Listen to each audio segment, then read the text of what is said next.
And it was reported this week that Meghan wants to endorse Kamala Harris. Now, we know Meghan has an interest in politics, but she just seems to want to attach herself to anything that'll give her a better profile. Was this really necessary? Well, it's whether it's necessary is one thing, but it's certainly not surprising. So we know that Meghan has shown an interest in politics, particularly from a young age when she wrote that letter to the then president, I believe it was Bill Clinton, and more recently she lobbied Congress for parental leave. Now we know from sort of people within the Democratic Party that her attempts to actually kind of get closer to people like Governor Gavin Newsom were basically shot down. So she's not really had the kind of in that she wants because she seems to be a radioactive figure at the moment. It's not uncommon for people in the entertainment industry to become politicians. Look at Arnold Schwarzenegger, look at President Reagan. But I don't think Meghan has the same kind of luck or appeal.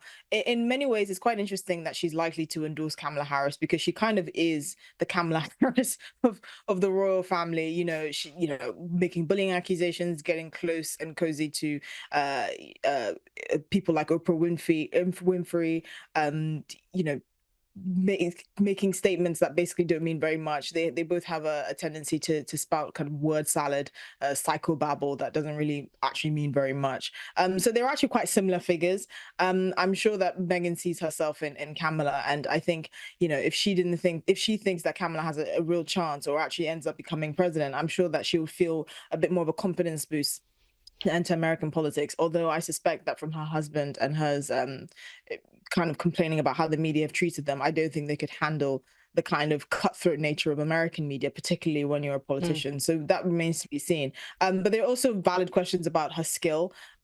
Yes, previous actors that have entered politics have had no direct experience in politics, but I think Meghan is a bit of on the tail end there because she doesn't seem to be a very charismatic or well-liked figure. I think she has a persona that seems for many people a bit fake and curated, kind of like Kamala Harris. They have a similar sort of cackling laugh. It would be difficult to take her seriously because her kind of exposure to the public has mainly just been whinging about the royal family, which doesn't endear yourself to certainly not any audience, but an American audience as well. So I think the advice to stay out of politics is probably wise at the moment. Things could change in the future.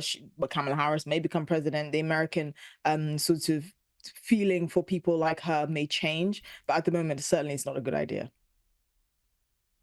And the flip side is a claim that she wants her old carefree actress life back. Esther, I'm not sure she knows what she wants. I don't think so. I do think that sort of the kind of media coverage that she's had, the exposure, she was basically really kind of rocketed to superstardom in terms of celebrity overnight, just by being associated with a member of the royal family and someone like Prince Harry, who's now, I believe, sixth in line to the throne. But I do think there is some merit to what she's saying about the fact that she wasn't really followed by paparazzi. They didn't follow her into restaurants. She was kind of famous adjacent. She had some sort of B-list roles in a few shows, and she was comfortable. She had a blog and all of that, but she wasn't as famous as she is now. So I think maybe she's citing the level of media intrusion just because of who she is now. But I certainly don't think she wants the life in terms of not having had her kids or meeting Prince Harry, or certainly not having the likes of the Clooneys or Oprah Winfrey at her wedding. I think there are aspects of her fame now that have certainly benefited her that she certainly wouldn't have even dreamed of having access to. I mean, how many people get to literally marry a prince, become members of the royal family, meet the Queen, then profit off slagging off the institution that basically made her world famous. So I understand her point, but I don't think she wants it in its entirety, and she's living a much lavish lifestyle than she's ever had.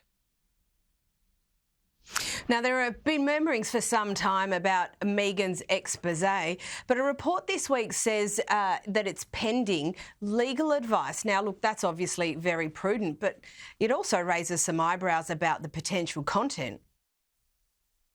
Yes, there is that, but I think the bigger fear is the litigious nature of the Sussexes. We know that they will most likely sue because their image and how they present it to the media is very important to them. We can see that in Prince Harry's sort of vendetta against the British media. That's the only thing he's literally been flying back and forth to the UK from on a regular basis outside of his Invictus games. So we know that no matter what comes out, they are likely to sue. So the German broadcaster ZDF, which have commissioned this documentary, they're trying to cover all bases. They've been interviewing people like the Sussex's neighbor in Montecito, until an elderly man called Frank, who's doesn't find the couple to be very friendly. Apparently, they left him standing in front of their door and just has rebuffed their advances, his advances to try and be close to the couple. They've been interviewing members of or people from Meghan's past. I don't know if they got, access to her ex-husband, but again, that could be another bombshell moment. But really, there's this huge intrigue into her life now and her life, previously before she met Prince Harry. And I'm sure that there are elements of that Meghan and Harry don't want out there, particularly if, as you say, she has ambitions to enter politics. I mean, that's the kind of thing that's the kind of stain that you just cannot remove. And I'm sure it will do them no favors. And at that point, if they have sort of a plethora of people from her past and present saying things that contradict the kind of narrative or picture she wants to paint of herself, it would be really difficult for her to play the victim. Because if 100 people are saying one thing and you're saying something else, I don't think the public will be very convinced.